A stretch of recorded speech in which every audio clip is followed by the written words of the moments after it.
Berarti tentara Roma adalah tentara terhebat di dunia karena membunuh anak Tuhan atau membunuh Tuhan. Isi tentara Roma itu tentara bayaran semua, Ustadz. Apakah mereka terkuat? Enggak. Yang dia bunuh bukan Yesus. That's all.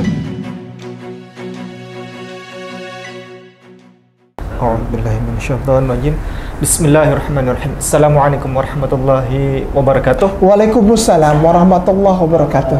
Alhamdulillahirabbil alamin. Allahumma shalli wa sallim wa barik ala nabiyyina Muhammad wa ala alihi wa ashabihi ajmain. Alhamdulillah, bertempat di Jakarta Pusat pada sore hari ini, sore yang indah. Ada Ustadz Kainama, ada Ustadz Etika, ada Ibu siapa tadi? Ibu Asri. Alhamdulillah. Kita akan membahas satu. Oh, ini sebelumnya Ustaz, ada pertanyaan dari orang. Insyaallah. Ini dari @teguh prayogo. Ini Ustadz Ipung mohon disampaikan kepada Ustadz Kainama, iya, buat video khusus serial Sirah Nabi Isa alaihissalam, lengkap mulai dari kondisi, dari situasi politik, sosial budaya dan masyarakatnya sampai akhir. Seperti serial Sirah Nabawiyah dan Ustadz Khalid Basalamah, dari Ustadz Khalid Basalamah. Dari Ustadz Khalid Basalamah. Wah, yang benar Ustadz Khalid Basalamah. Iya. Hah? Enggak, maksudnya gini. Seperti baik. Serial Sirah Nabawiyah dari Ustadz Khalid Basalamah. Insyaallah. Saya rasa ini penting dan fundamental agar umat paham keadaan yang sesungguhnya. Semoga akan menjadi amal jariah sepanjang masa, ya Allah, meluruskan sejarah Nabi Isa alaihissalam. Amin, insyaallah. Terima kasih. Baik. Amin, insyaallah. Ya, Alhamdulillah. Saya kembalikan kepada Ustadz Ipung. Apakah sanggup bikin serial seperti itu? Sanggup. Insyaallah. Kita akan ada gambar-gambar, ada seperti apa tampilan-tampilan gitu. Karena serial kan dia minta. Iya. Serial Sirah Nabawiyah tapi tentang Nabi Isa alaihissalam. Seperti Sirah Nabawiyah Nabi Muhammad. Ini penting. Insyaallah. Ustaz. Tapi semuanya harus berdalil. Iya. Jadi seperti dulu kita menceritakan tentang Yesus Kristus yang lolos dari tangkap, ya, mau ditangkap lolos, mau dikerubungin orang lolos, itu kan bisa menghilang, bisa berubah muka, ada dalilnya semua gitu. Bisa bercahaya wajahnya, itu asik itu. Ya. Baik, ini ada pertanyaan Ustaz. Ini ada pertanyaan, saya buka. Ini dari dari Hedi Detama 6622. Katanya begini, bagi saya tentara Romawi adalah satu-satunya tentara paling hebat sepanjang sejarah umat manusia karena bisa membunuh anak Tuhan. Dan bagi saya musuh terbesar Kristen adalah Alkitab mereka sendiri. Ajaran murni Kristen yang diajarkan gereja adalah mengimani yang tidak tertulis dalam Alkitab dan mati-matian membantah yang jelas-jelas tertulis dalam Alkitab. Jadilah Kristen yang cerdas dan jujur, maka Anda akan mengikuti Nabi Yesus alaihissalam. Allah. Baik, poin pentingnya adalah tentang apakah benar tentara Romawi ini adalah satu-satunya tentara paling hebat sepanjang sejarah umat manusia. Akan dijawab oleh Ustadz Kainama. Ini bukan hak saya untuk menjawab, sama Ustadz Etika nanti. Benar nggak itu tentara Romawi? Kalau dilihat secara militer, sejarah kemiliteran serta kita melihat timeline ya, Bunda Etika dan Ustadz Ipung serta siapa? Asri. Ya. Pemirsa yang mulia serta Akhi yang melemparkan gagasan pertanyaan ini. Anda jeli sekali. Melihatnya begini, berarti tentara Roma adalah tentara terhebat di dunia karena membunuh anak Tuhan atau membunuh Tuhan. Ustadz Ipung tanya, apa memang benar mereka terkuat? Dilihat dari sejarah timeline, dari yang namanya Roman Empire, kan ada tuh sejarahnya, Roman Empire History. Itu kan kita mesti urut dulu, benar nggak? Memang dia punya tentara terkuat. Begini ya, kalau boleh jujur, sampai hari ini pun melihat Roma itu pasti melihat Vatikan. Mereka masih punya tentara. Apakah mereka terkuat? Enggak. Dulu itu ketika perang orang-orang bilang tentara Roma menginvasi, legionnya adalah legion terbaik di dunia ini dan tidak bisa terkalahkan. Enggak, mereka dikalahkan terus oleh negara-negara jajahannya. Lalu kenapa mereka bisa punya negara jajahan atau daerah jajahan, daerah koloni? Kenapa? Karena daerah koloni itu kalah bukan karena militer sebetulnya, tapi karena sistem perpolitikan busuk yang mereka tanamkan. Jadi mereka susupkan, jadi mengkroposkan daerah itu dari dalam, dari orang itu sendiri. Contoh gini, mereka beli politisi atau pemimpin-pemimpin agama di daerah yang akan mereka kuasai. Gitu, lalu mereka masukkan. Jadi mereka itu menangnya lewat apa? Lewat pembusukan ideologi, lewat pembusukan sistem kemasyarakatan. Sekali lagi, ini jangan dibuang ya. Ini memang sejarah. Militer dia nggak pernah sekuat itu, come on. Enggak, ya begini. Kita lihat dari awal ya. Lihat dari awal dulu, pendek aja. Ketika Julius Caesar keluar dari tanahnya di Makedonia itu, orang-orang putih itu keluar pertama kali. Apakah mereka tentara yang ditakuti? Enggak. Pada saat itu masih ada Sparta, yang walaupun cuma 5-6 orang bisa mempertahankan daerahnya, daerah Sparta itu, dari serbuan tentara-tentara barbar, orang-orang luar yang dibilang manusia-manusia raksasa itu, 5 orang bisa menghabiskan 1.000 sampai 2.000 raksasa, mereka bisa bantai. Bahkan orang-orang para sejarawan Yahudi itu sempat mencatat campur tangan orang Sparta, orang-orang yang untuk selanjutnya berkembang menjadi nenek moyang orang Yunani, orang Greka itu Spartan itu, para pahlawan Spartan itu, ketika mereka juga sempat mengalahkan orang yang namanya orang Enak. Di dalam Bible ada istilah orang Enak, suku orang Enak. Orang-orang yang tingginya di atas 2 meter, 2,5 meter. Yang untuk kemudian orang kenalnya melalui Bible itu orang-orang Amalek. Orang-orang yang di belakang tembok Kanaan.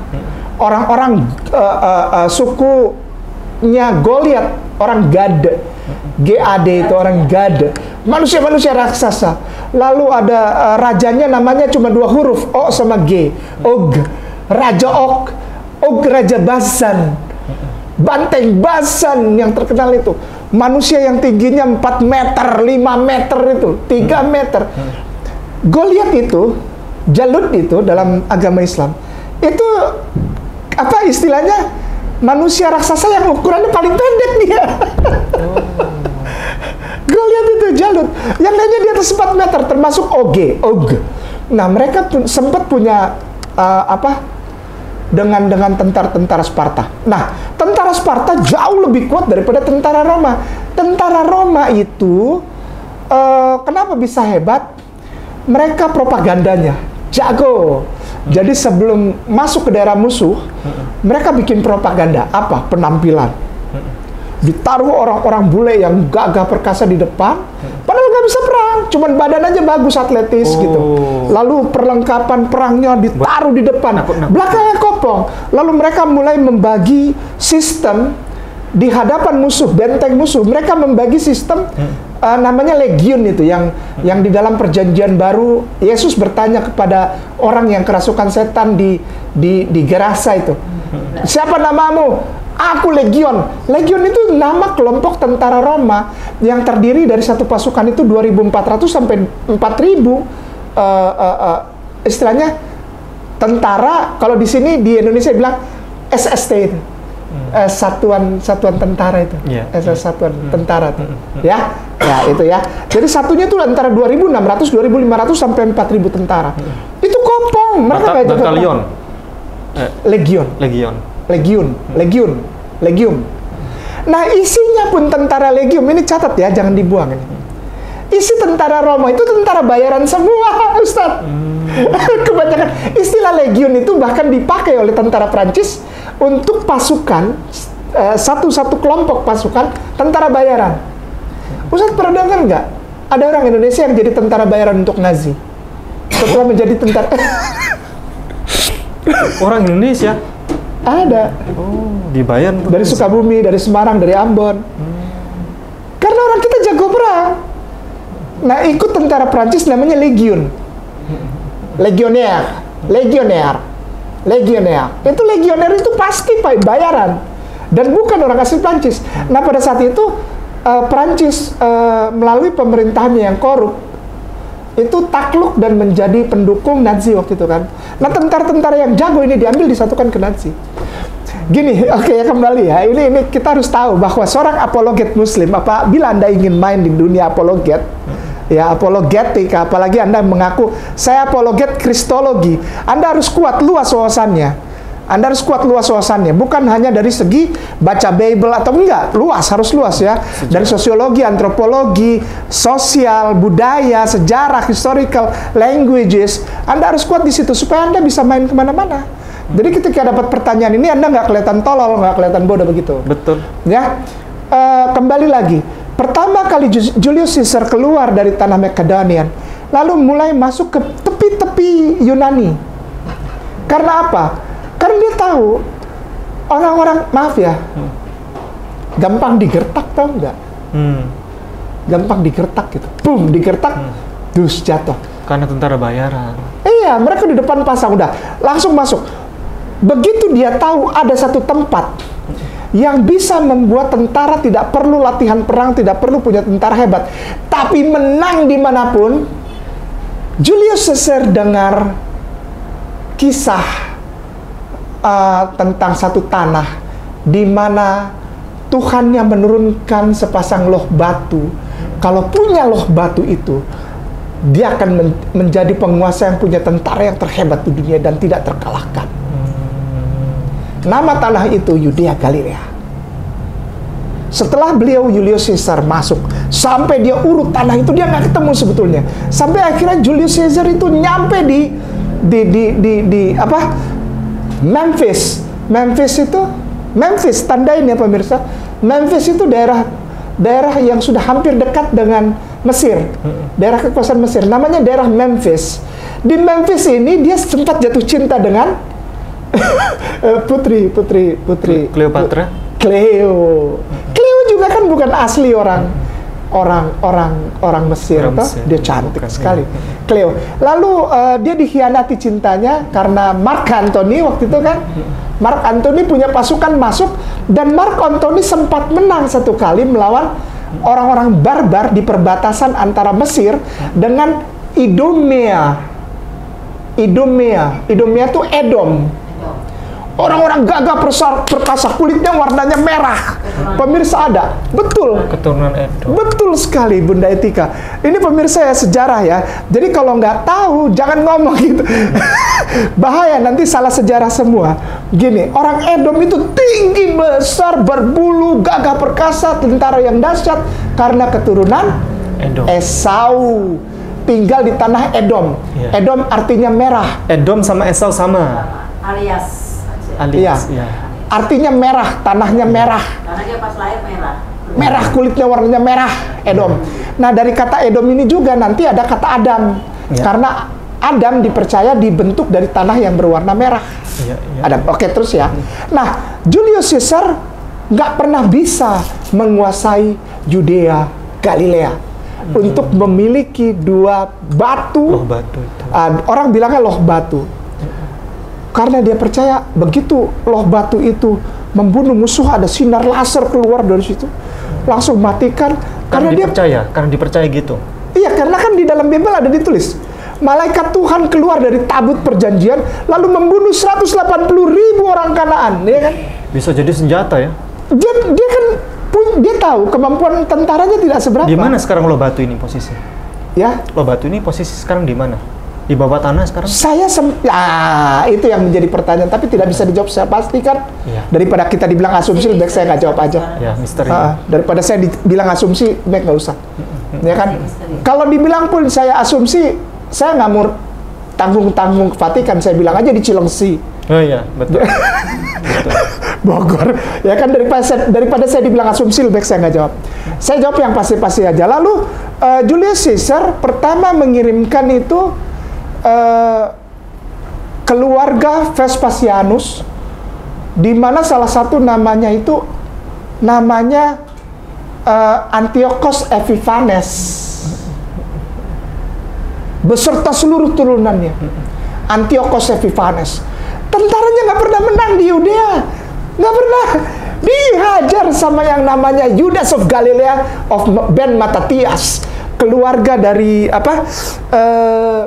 Judas itu Makabe, dari keluarga Makabe. Iya, iya. Sekali lagi, kalau dibilang secara military, historical, Roma bukanlah tentara terkuat di bumi ini. Terbukti apa? Di akhir perjalanan sejarah. Mari silahkan. Di akhir perjalanan sejarah, Ustadz Ipung. Iya. Namanya Heraklius. Pernah dengar? Dapat surat dari Hercules, Rasulullah. iya. Takut itu sampai buang-buang air dia. Takut. Baru dapat surat. Padahal raja besar dia. Takut nggak ada apa-apanya. Lihat Salman. Dihajar sama Salman, dapat itu satu kali. Jadi selama ini kenapa orang nggak mau masuk sampai dengan tentara salib itu? Kenapa? Karena orang cuma dengar cerita, atau enggak? Dengar cerita aja, termakan cerita, atau enggak? Oh ini tentaranya hebat, jangan itu tentara hebat. Dan enggak, Salman bilang enggak, kita masuk. Dan semua tentara salib tanpa peperangan keluar dari daerah yang namanya itu the city of heaven, maksudnya Yerusalem, ya kan? Heavenly city. Sampai ada keturunan Raja Inggris namanya King Henry, yang disebut the Lionheart, tidak pernah menang lawan orang Yudea dan apalagi orang Islam. Afwan, Anda tidak pernah menang perang salib, tidak pernah menang, sejarah mencatat. Namanya the Lionheart King Henry. Kenapa diambil the Lionheart? Karena dia sebetulnya ingin seperti Umar. The Lionheart. The Lion of the Desert. Oh, iya, the Lion of the Desert. Iya. Umar siapa namanya? Umar bin Khattab. Bukan Umar bin Khattab yang punya. Oh iya, itu. yang punya lion itu bukan Umar. Iya. Umar. Tapi Umar yang lain. Umar lain. Umar singa. Iya. Umar singa padang pasir. Bukan, itu diambil. Bukan. Itu sudah iya, singa padang pasir, the lion of the desert. Lalu diambil, itu sudah tahun 1000 Masehi soalnya. Ketika istilah Umar the Lionheart, the lion of the desert itu. Ya nanti kita bahas lah. Namanya Umar Mukhtar. Umar Mukhtar. Pernah difilmkan? Iya. Iya, itu. Bintang filmnya orang Amerika tapi berdarah Mesir. Iya, film Hollywood itu. Iya. The Lion of the Desert, Umar Mukhtar. Muslimin wal muslimah, Roma Itu tentaranya bukan yang terkuat di bumi ini. Demikian. Itu waktu itu sutradaranya Mustafa Akkad.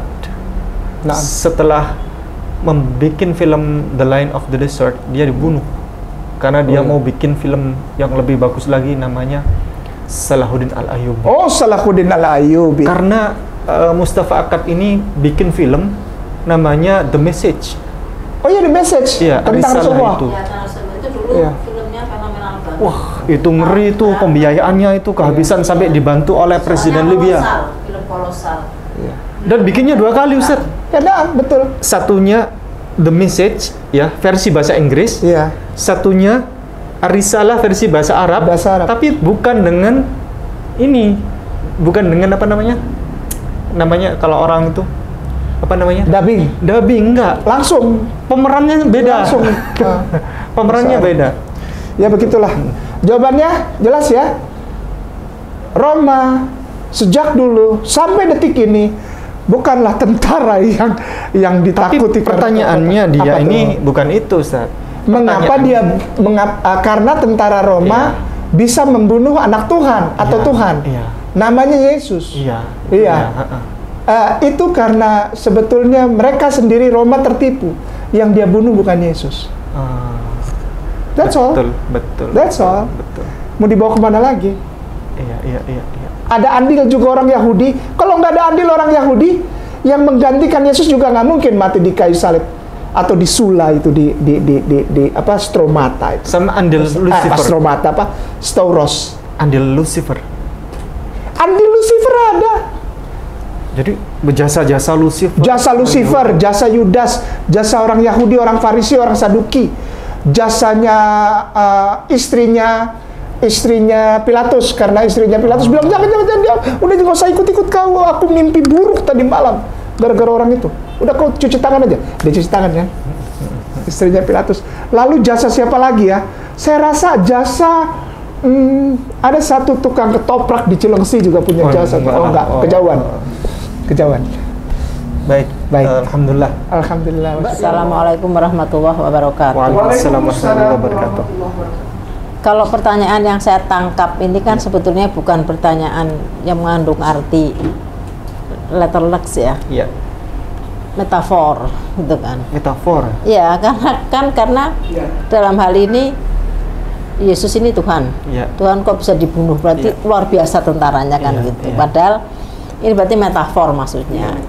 Pada saat yang saya tahu, pada saat itu kan memang pada zaman Yesus kan kerajaan besar itu ada dua, Romawi dan kerajaan Yunani, yang mereka memberikan pengaruh kepada kerajaan-kerajaan kecil yang lainnya, termasuk pada saat itu Yudea juga di dalam jajahan Romawi kan. Jadi waktu itu Yudea ini kan kita kenal dengan kerajaan Yudea atau Judah atau Yehuda ya. Yehuda ini Israel bagian selatan. Karena kan memang semenjak Salomo meninggal kan kerajaan Israel yang dulunya bergabung 12 suku Israel ini kan pecah menjadi dua. Yang utara masuk ke kerajaan Israel atau Efraim disebut. Karena kenapa disebut kerajaan Efraim? Karena kerajaan Israel utara ini kan terdiri dari 10 suku. Kalau yang ke selatan Yehuda dan Benyamin, artinya sebagian. Jadi yang utara ini 50% jadi dari suku Efraim gitu. Yang 5% lainnya banyak suku. Kalau yang selatan ini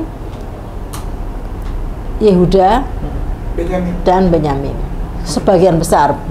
Artinya ada suku-suku lain tapi ya kecil. Nah, waktu itu kan memang pada waktu kerajaan Yehuda di bawah pemerintahan Hasmonean, Israel di bawah pemerintahan dinasti Hasmonean kan memang sudah pecah juga. Artinya yang bagian selatan ini dikuasai oleh jadi seperti apa ya, negara boneka. Dia negara tapi dalam kekuasaan Romawi. Jadi dia berlindung di Romawi lah semenjak dinasti Hasmonean. Nah, memang waktu itu kan kenapa bahasa Yunani menjadi bahasa yang banyak dipakai? Ya, karena kan kayak di sinilah bahasa Inggris kenapa banyak dipakai? Karena waktu itu Inggris kan merupakan penjajah yang luar biasa banyak. Artinya tidak ada matahari tenggelam di negara Inggris, maksudnya saking banyaknya negara jajahan kan istilahnya gitu. Jadi kenapa orang berbahasa Inggris kan gitu, maksudnya menjadi bahasa internasional gitu. Kemudian nah Romawi ini masuk kerajaan besar, walaupun mungkin tentaranya tidak hebat, tapi kan karena posturnya barangkali dan mungkin waktu itu propagandanya kuat. Yang ini saya kurang menguasai, mungkin Ustadz Kay, tapi yang jelas pada saat Nabi Isa, Yesus semasa hidupnya kan memang Yahudi dalam jajahan Romawi. Ya, dalam jajahan Romawi, sehingga waktu itu mau tidak mau yang mengeksekusi Yesus ya tentara Romawi, karena under the government of Rome. Tapi kalau kita lihat dari perspektif Islam begini, kita kan sering nih ditanya, saya sering sekali mendapat pertanyaan gini, sudah jelas dari para apologet Kristen ya, bukti sejarah Josephus Flavius sudah mengatakan emang Yesus disalib, semua itu mengatakan Yesus disalib, bukti sejarah ada, artinya dari buku-buku yang tertulis. Kenapa kok Al-Quran berbeda? Karena kan memang secara kasat mata Quran akan mengatakan diserupakan, memang rupanya rupa Nabi Isa gitu loh. Jadi tidak salah kalau orang mengatakan Nabi Isa disalib karena memang diserupakan gitu, ya kan? Jadi orang mengatakan semua taunya Yesus karena wajahnya memang Nabi Isa. Tetapi kenapa Islam menegaskan tidak ada penyaliban Nabi Isa, karena kan memang sesuai dengan tauhid. Kenapa Isa tidak disalib? Implikasinya memang tidak ada penebusan dosa. Karena Yesus tidak disalib berarti tidak ada penebusan dosa, karena dalam konteks tauhid kan tidak ada penebusan dosa. Ya, jadi implikasinya kenapa Isa tidak salib? Artinya Islam mengatakan memang Isa tidak disalib, yang disalib yang diserupakan, dan memang dengan tidak disalib memang tidak ada penebusan dosa, gitu kan? Karena kan dosa ini kan dipercaya oleh orang-orang Kristen karena disalibnya Yesus. Yesus tidak disalib berarti memang tidak ada penebusan dosa, gitu loh. Itu implikasi dari Quran yang mengatakan bahwa Isa tidak disalib, dan memang secara kasat mata memang orang taunya Yesus karena kan diserupakan dalam perspektif Quran, gitu kan? Bahkan masih menjadi perdebatan sama seperti di dalam Al-Qur'anul Karim. Al-Qur'anul Karim bilang bahwa mereka itu terjadi silang pendapat. Ya, silang pendapat. 157 ya. Ya kan ada beberapa golongan juga. Ya. Mereka itu mereka berselisih paham. Apakah mereka membunuh Isa putra Maryam atau menyalibkannya? Ya, mereka masih berbeda pendapat. Dan sesungguhnya wa maqataluhu wa masalabuhu walakin subihala. Ustadz Ipung boleh minta tolong? Sanhedrin ini silakan. Nanti karena di Thomas 20:28 kalau nggak di Injil Yohanes 20:28 kan waktu Yesus datang, kemudian Thomas terkejut kan? Yesus dalam keadaan tidak ada masalah, hidup gitu loh. Karena implikasi Quran mengatakan dia tidak ada masalah, tidak apa-apa gitu. Betul sekali. Perspektifnya Quran ya. Nah, jadi apa yang digambarkan oleh Bunda Etika sangat luar biasa tepat tentang sebetulnya ini adalah metafor. Supaya apa? Supaya ya itu kembali lagi Roma Empire itu sebetulnya adalah bukanlah negara yang ditakuti karena militernya, nggak pernah terjadi itu. Yang ditakuti apa? Orang-orang dari Germania, orang-orang dari Sparta. Mereka menggunakan sampai akhirnya peristiwa Kristus ini, Yesus ini, Yeshua HaMashiach ini dipakai sebagai salah satu modal propaganda dari Roman Empire supaya di dunia ini mereka tidak sulit mengalahkan negara-negara koloni. Sampai akhirnya mereka dapat yang namanya Arabian Indah. Salah satu hal yang bisa mengangkat nama mereka, citra mereka bahwa mereka ditakuti tentaranya karena mereka membunuh Tuhan atau membunuh anak Tuhan. Sementara orang Yahudi ketawa. Karena sebetulnya yang tahu tentang Yesus itu mereka, kan mereka orang Yahudi. Sanhedrin 43a nomor 7. Sanhedrin 43a nomor 7. Al-Quran tepat karena Al-Quran firman Allah. Allah memfirmankan kepada Jibril alaihissalam, disampaikan kepada Rasulullah sallallahu alaihi wasallam. Sanhedrin 43a, cari nomor 7, lalu terjemahkan Ustadz Ipung. Gampang aja. Tidak ada kitab yang setepat ini, sedetail Al-Quran. Sesungguhnya mereka berada di dalam keraguan. Apakah mereka membunuh putra Maryam atau tidak? Ragu. Orang Kristen ragu, punya versi Yesus disalib. Orang Yahudi dan Flavius Josephus benar memang Yesus mati disalib, tapi yang disalib bangkainya. Sudah diterjemahkan? Yang mana? Yang ini. Nomor 7 coding nomor 18. Ada satu kitab namanya kitab Sanhedrin. Bukan Sanhedrin, bukan Sanhedrin. Itu ada bukunya banyak, chapternya banyak. Sebagaimana Talmud banyak. Jadi kalau ada saudaraku yang tersayang muslimin wal muslimah rahimakumullah yang ada diskusi dengan Kristen, begini, Kristen jangankan tahu kenal Yesus, ya, kitabnya aja nggak tahu, gitu ya. But if they not be stoned, ya itu, ya 18, ya Mishnah diterjemahkan sudah? Mishnah, silakan. Oh tuh ada. Ulang lagi. Terjemahkannya pakai yang ini aja, Ustaz. Sudah. 18. Terjemahkan. Pemirsa, kita dengar sama-sama. Ustaz Ipung baca yang keras. Ini Mishnah dari Mishnah. Oh ya. Mishnah. Jika Setelah terpidana dikembalikan ke gedung pengadilan, hakim menemukan alasan untuk membebaskannya. Mereka membebaskannya dan segera membebaskannya. Tetapi jika mereka tidak menemukan alasan untuk membebaskan dia, dia akan dilempari batu. Dan seorang pembawa teriakan keluar di hadapannya dan mengumumkan di depan umum, si Anu, putra si Anu akan dilempari batu karena dia melakukan pelanggaran ini dan itu. Dan si Fulan menjadi saksinya. Siapapun yang mengetahui alasan untuk membebaskannya harus maju dan mengajarkan hal itu atas namanya. Oke, terus ke bawahnya Gemara, Abaye mengatakan, dan pelapor juga harus mengumumkan secara terbuka bahwa pelanggaran itu dilakukan pada hari ini dan itu, pada jam ini dan itu, dan di tempat ini dan itu, karena mungkin ada orang yang mengetahui bahwa para saksi dapat melakukannya, belum berada di tempat itu dan pada waktu itu, dan mereka akan maju ke depan dan memberikan saksi-saksi yang bersekongkol. Iya, terus Misna mengajarkan bahwa seorang pembawa berita keluar sebelum orang yang dihukum. Hal ini menunjukkan bahwa hanya di hadapannya saja, yakni ketika ia sedang digiring ke tempat eksekusi, maka memang benar pembawa berita itu keluar, tetapi sejak awal sebelum terdakwa divonis bersalah, ia tidak keluar. Gemara menimbulkan kesulitan, tapi bukankah diajarkan dalam Baraita pada malam Paskah mereka menggantung mayat Yesus orang Nazaret? Ulang lagi pelan-pelan, Ustaz. Ya, tapi yang digantung apa?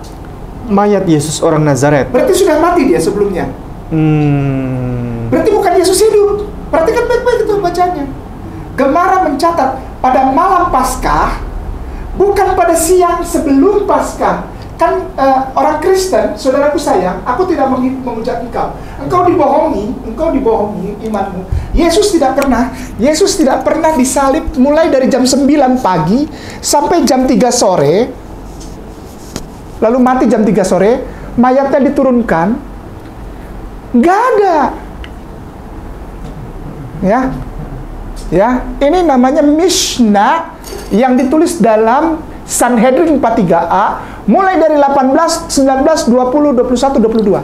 Dan puncaknya di 22. Apa? Yesus orang Nazaret dilempari batu sampai mati, baru mayatnya digantung, lalu Yesus orang Nazaret itu layak melakukan pencarian pembebasan sembunyian, janganlah kamu menyayangkannya. Dia itu dituduh melakukan sihir dan menyesatkan orang Yahudi. Dilempari batu sampai mati, mayatnya digantung pada malam Paskah. Demikian. Berarti sama dengan Injil Yohanes malam Paskah. Karena kalau Injil Matius, Lukas, Markus itu sehari setelah Paskah, 15 Nisan. Beda. Baik, alhamdulillah kita akhiri dulu karena sudah waktunya berbuka. Insyaallah akan ada pensyahadatan habis ini Mbak Kristi Pinasang, dan bukan Minasang ya. Kalau Minasang bahasa Jepang, Minasang begitu. Kalau Ibu siapa namanya? Bu Astri. Bukan ya. Bu Yeni. Ya, Bu Yeni ini kepingin ketemu sama Ustadz Kai nama. Oh iya. Iya. Demikian kita akhiri. Beliau ini WA terus. Ingin ketemu sama Ustadz Kai katanya. Nggak tahu ada sesuatu yang mau ditanyakan. Ya. Pokoknya jangan tanya soal keuangan ya. Ya, sama Ustadz Kai nanyanya soal tentang salib. Boleh. Sejarah boleh, sejarah. Oh ya, boleh sejarah. Sejarah. Languages boleh. Ya. Baik, demikian kita akhiri. Barakallahu fikum. Jazakumullah khairan katsiran. Assalamualaikum warahmatullahi wabarakatuh. Waalaikumsalam warahmatullahi wabarakatuh.